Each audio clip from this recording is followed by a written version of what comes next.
Thank you all for coming tonight to help me with my communication speech. Today I would like to talk about being aware and preparing at least a little bit for the possibility of natural disasters in Idaho, especially with the winter weather beginning to roll around. Natural disasters occur all over the world all the time, with many injuries and deaths with extensive damage to the surrounding area. According to a report released by the Idaho Bureau of Homeland Security, Idaho's most noteworthy natural disasters are flooding, wildfires, and earthquakes. Idaho is a great place to live. However, the forces that make it beautiful oftentimes can result in disasters.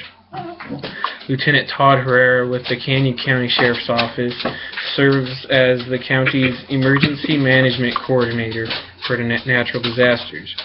He coordinates responses on the local level. The biggest risk hazards that we have is flooding, he said, referring to Canyon County's risk from the Boise River. The highest possibility for a disaster is a windstorm, which happens here most frequently.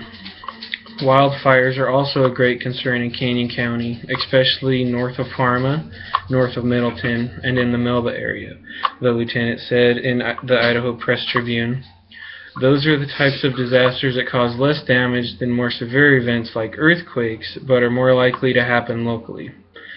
During a public health emergency, access to food, water, daily medications, and other resources may be limited.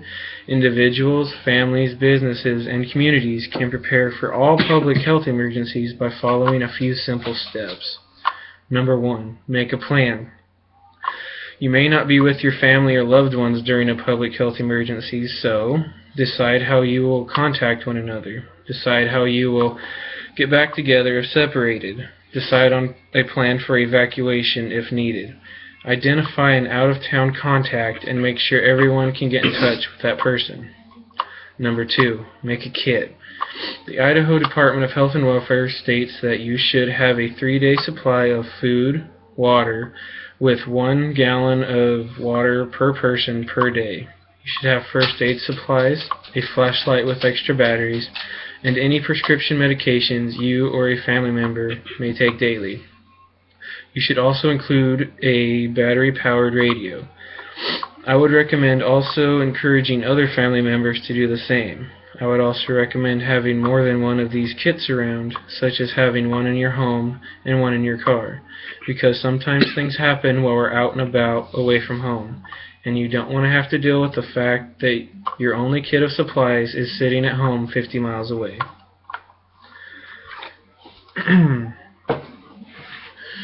Here I have my bag. I keep my first aid bag separate on the front so that it doesn't get mixed in with the other things. Here is my daily living package that is inside the big bag. Daily hygiene is important. I encourage you to have deodorant, toothbrush, toothpaste, Q-tips, anything else you may need. It's important to stay healthy. You have to be clean. Other things to have are, like in this little feller, is to have matches in case you need to make a fire to stay warm or to cook any food, a mini flashlight. I also like to keep in the bag potatoes and oatmeal. These foods are more filling and keep you full longer.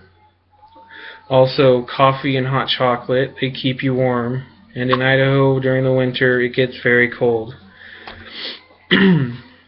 Also for flashlights. This flashlight here is battery powered but also has the benefit of being solar powered.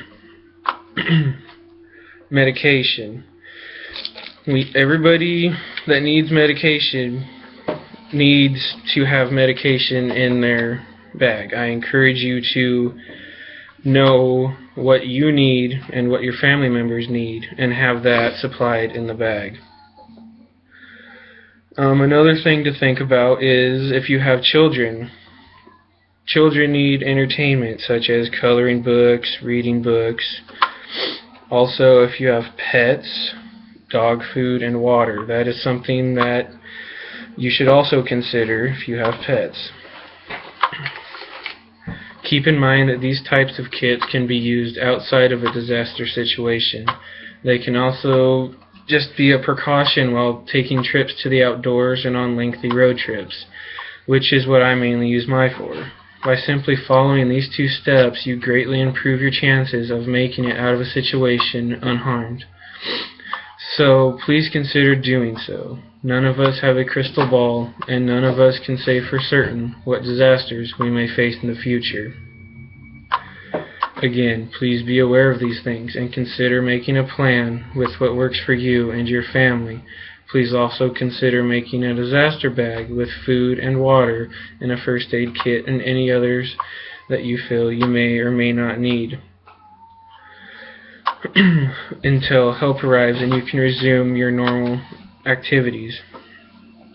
I would also say again, encourage other family members and friends to make their own with things that they feel they personally need, with their own medications. You do not want to have to share your personal 24-hour bag with 5 other people. It is a good thing to have everybody on the same page.